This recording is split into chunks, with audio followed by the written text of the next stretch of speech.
اعوذ باللہ من الشیطان الرجیم، بسم اللہ الرحمن الرحیم۔ نولی فیکٹری کے معزز ساتھیوں، السلام علیکم۔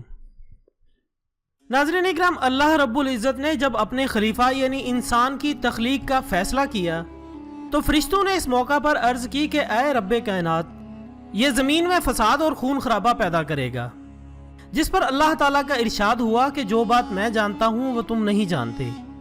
اور جب جناب آدم کے پیکرے خاکی میں روح پھونکی گئی تو تمام آسمانی مخلوق کو حکم ہوا کہ آدم کو سجدہ کرو، جو کہ تمام مخلوق نے حکم کی تعمیل کی۔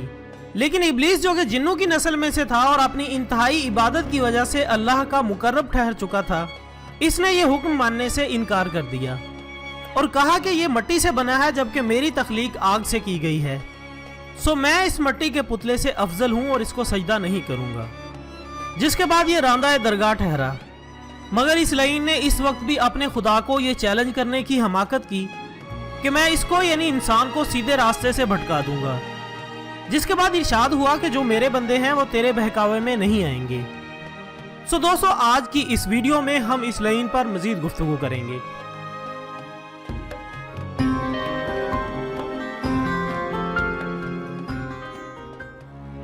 نولی فیکٹری کے دوستو، تخلیق کائنات سے پہلے ہر عالم ہر سو بس اللہ پاک کا نور ہی تھا۔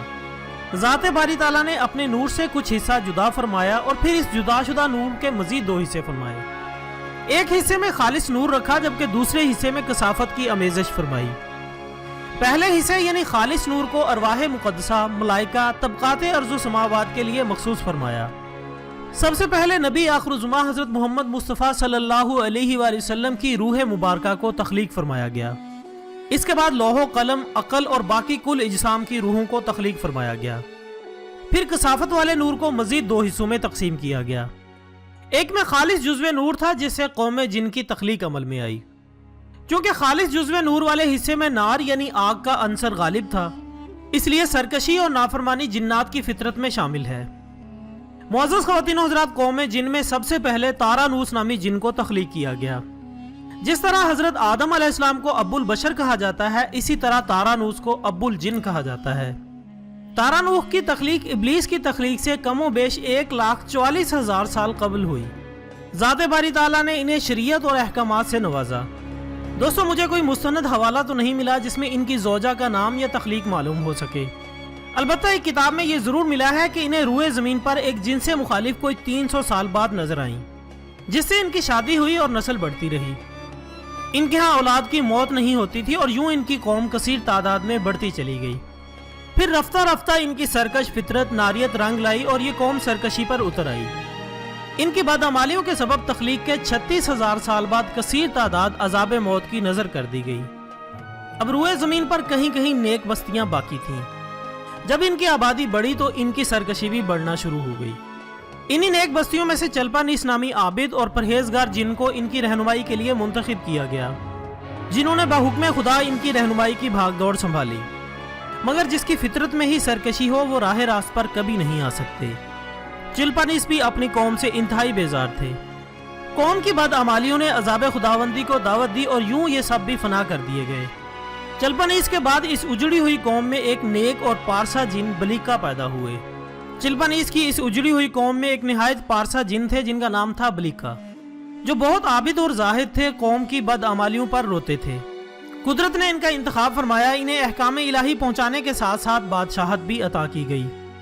جنات کی دنیا میں بلیکا کا دور انتہائی اچھا دور کہا جا سکتا ہے۔ 36,000 سال تک انہوں نے اپنی قوم کی رہنمائی کی۔ قوم پھر بدعمالیوں کی طرف لوٹی تو عذاب خداوندی نے ان کو تباہ و برباد کر دیا۔ ناظرین اکرام، اسی دور میں ابلیس کے والد اور والدہ کی پیدائش ہوئی۔ ابلیس کے باپ کا نام چلیپا تھا، چہرہ ایسے جیسے ببر شیر کا۔ قوم نے انہیں شاشین کا لقب دیا تھا، مطلب دل دہلا دینے والا۔ قومی حیثیت کی مناسبت سے انہیں ابو الغوی بھی کہا جاتا تھا۔ ابلیس کی والدہ کا نام نبلیس تھا، جو کہ قوم جنات کی سب سے طاقتور مادہ تھی، جو کہ کئی سو جنوں کا بیک وقت مقابلہ کر سکتی تھی۔ اس کے چہرے کی ساخت جیسے مادہ بھیڑیے کا چہرہ ہوتا ہے۔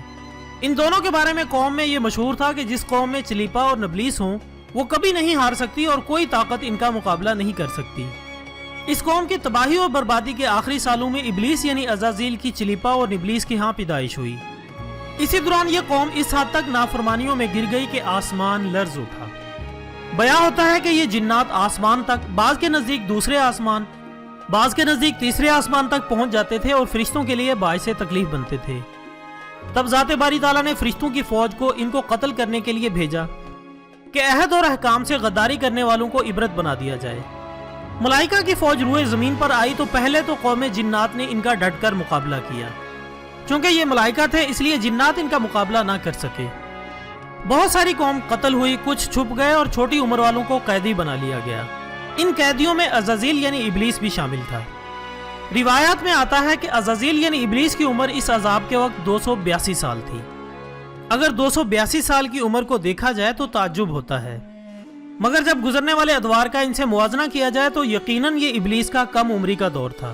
اس حساب سے یہ بچہ ہی تصور کیا جائے گا۔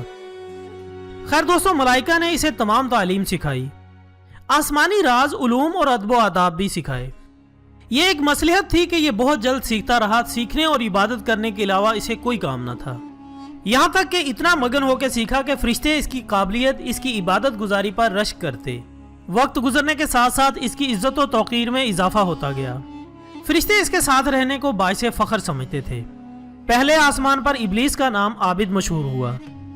کہا جاتا ہے کہ فرشتے اپنی مرضی سے یا اپنی خواہش سے بغیر حکم ربی ایک آسمان سے دوسرے آسمان تک نہیں جا سکتے۔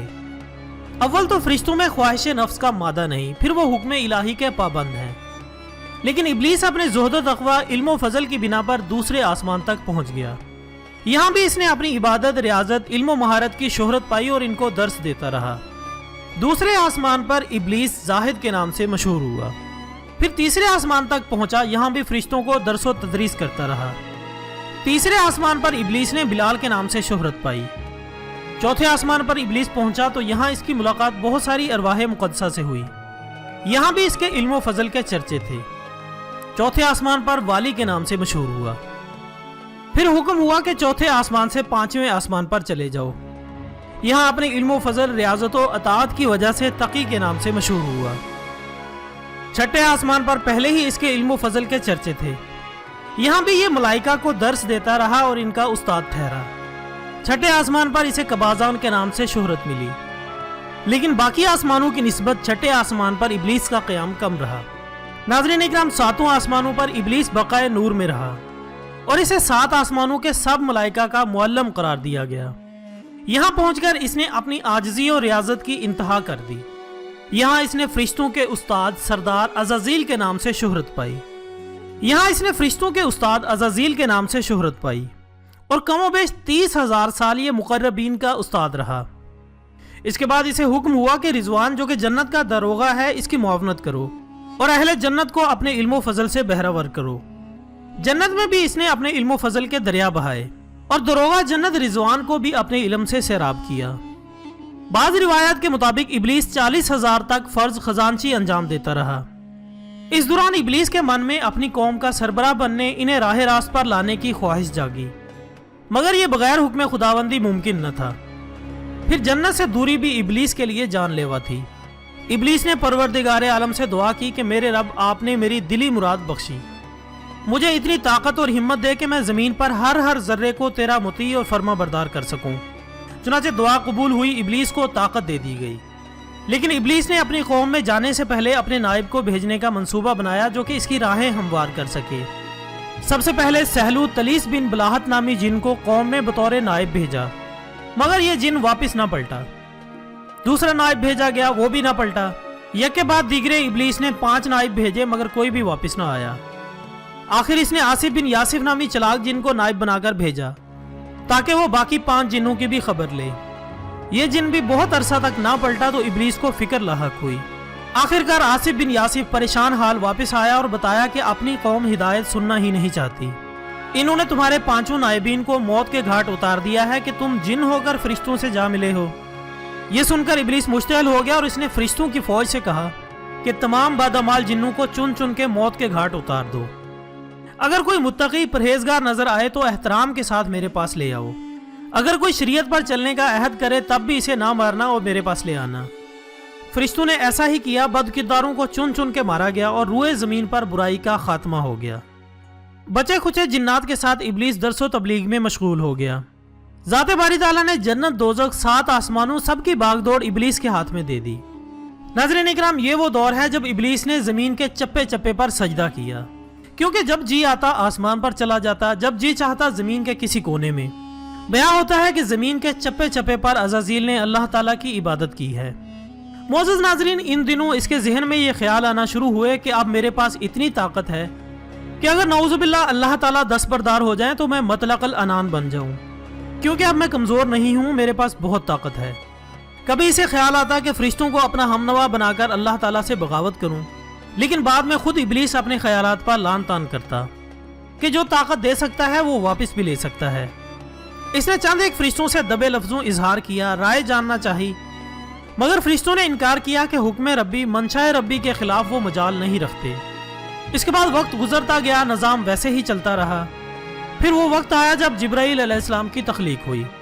بیان ہوتا ہے کہ جبرائیل امین عالم وجود میں آتے ہی سجدے میں گر گئے، 30,000 سالہ طویل سجدہ کیا، تب سر اٹھایا اور سر اٹھاتے ہی پوچھا، اے میرے پروردگار، جیسے میں نے تیری عبادت میں طویل سجدہ کیا ہے، ایسی کوئی مثال ہوگی تیری مخلوق میں؟ جواب ملا، اے جبرائیل امین، تمہاری اپنی نظر میں اپنی طویل عبادت کی اہمیت زیادہ ہوگی، مگر میں آخری وقت میں ایک گروہ امت یعنی امت محمدیہ صلی اللہ علیہ وسلم پیدا فرماؤں گا، جس کی 2 رکعت نماز تمہارے اس 30,000 سالہ سجدے سے کہیں زیادہ ممتاز ہوگی۔ نہ صرف یہ بلکہ میں اس کا اجر و ثواب اس سجدے سے کئی 100 گنا بڑھا کر عطا کروں گا۔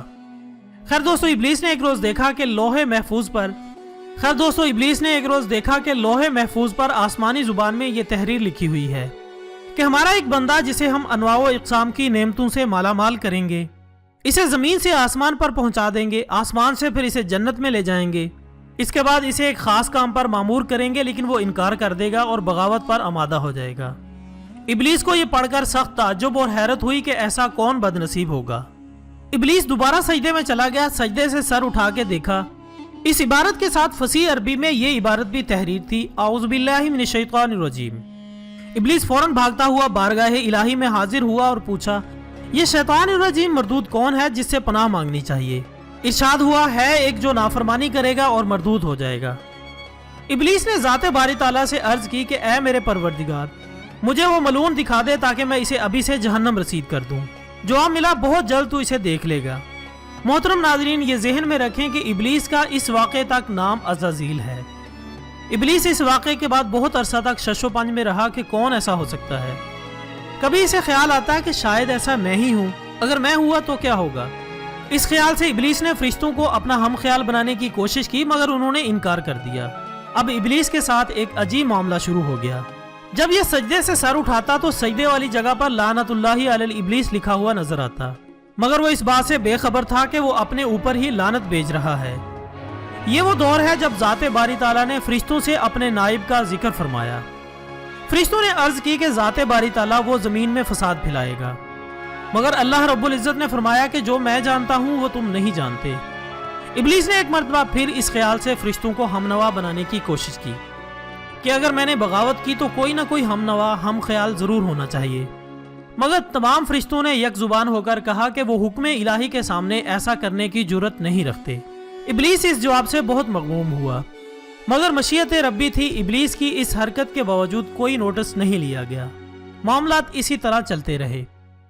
اب وقت آیا تخلیق آدم کا، لیکن دوستو ویڈیو چونکہ کافی لمبی ہو چکی ہے، اس لیے آپ لوگوں کے قیمتی وقت کی اہمیت کو سمجھتے ہوئے آج اس ویڈیو کا یہیں پر اختتام کرتے ہیں۔ اگر آپ کو یہاں تک ہماری کاوش پسند آئی ہو تو ویڈیو کو لائک کر کے کومنٹس باکس میں اپنی رائے کا اظہار کریں۔ کل انشاءاللہ دوبارہ ملاقات ہوگی اسی ویڈیو کے دوسرے حصے کے ساتھ، تب تک کے لیے اجازت دیجیے گا۔ اپنا دوستوں، رشتہ داروں اور گرد و نواح کے تمام لوگوں کا بہت خیال رکھیے گا۔ اللہ حافظ۔